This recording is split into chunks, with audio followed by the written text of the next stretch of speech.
Hello there, Simon Keeling here, and it's Saturday the 17th of March, and things look as if they're going to be changing weather-wise, at least for the southern parts of the UK through today and through Sunday, but back to high pressure again during next week. Now, as always, the site's kept free of charge by the adverts you see around the screen here, so if you see one you like, click on it, go through to the advertiser, it generates revenue for us, and it shows the advertiser you're interested in what they're doing.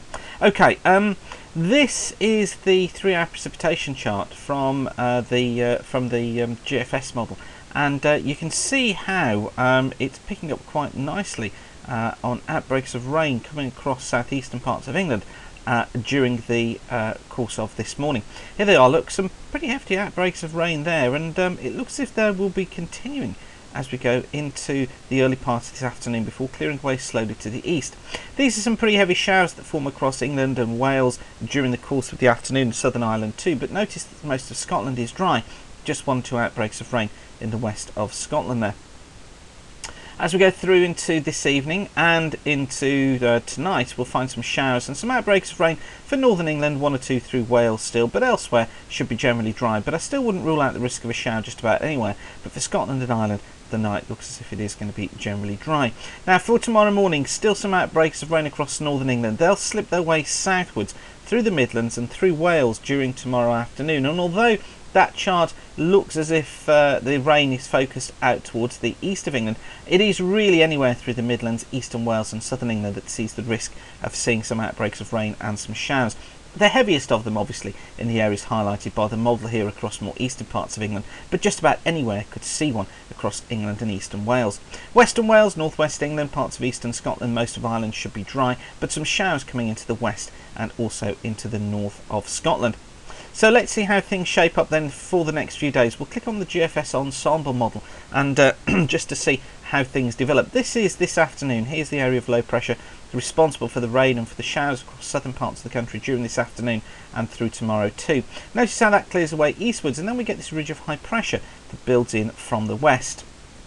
So we find for Monday, high pressure down towards the south, but some outbreaks of rain for the north and the west of Scotland, as well as the western part of Ireland. Most places are generally dry. For Tuesday, outbreaks of rain across northern and western Scotland, the west of Ireland too, with pretty strong winds here, but for more southern and eastern areas, it looks as if it is going to be generally dry. And then overnight into Wednesday, where we find it dry with high pressure building in again down towards the south of the country, but to the north and the west of Scotland, 1 or 2 outbreaks of rain, but they'll be fading away during the course of Wednesday as that high pressure really becomes the dominant feature through the remainder of the week. You can see how it slips away slowly eastwards, and we tend to pick up more of a southeasterly flow. Now, this flow coming in from the Mediterranean, so it looks as if it will be relatively mild through the British Isles, but over the east of the country, look, the track is coming more from cooler parts of Central Europe, so I think it could become very mild in the west of the country, Ireland, Western Wales, southwest England, but for the east, probably feeling a little more on the cool side. Next Saturday, still the high pressure is there. By Sunday, may just see some outbreaks of rain coming into western Scotland and western parts of Ireland as well. But generally into the following week, the high pressure is still with us, conditions still generally dry, although outbreaks of rain for northern and western Scotland again. But you can see how that high pressure really does take us through, right the way through into the beginning part of April, when the model just hints at things becoming slightly more westerly.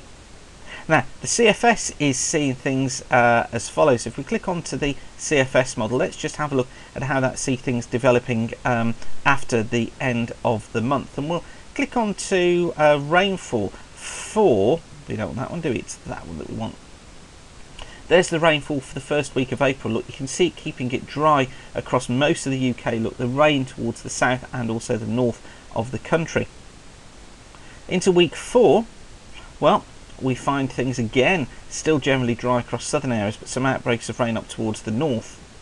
And then into week 5, it helps if I click on the right one, into week 5, well, things starting to hint at coming back to normal with more of a westerly flow across the British Isles. So perhaps we're going to have to wait until the middle part of April before things finally become wetter for most of the country.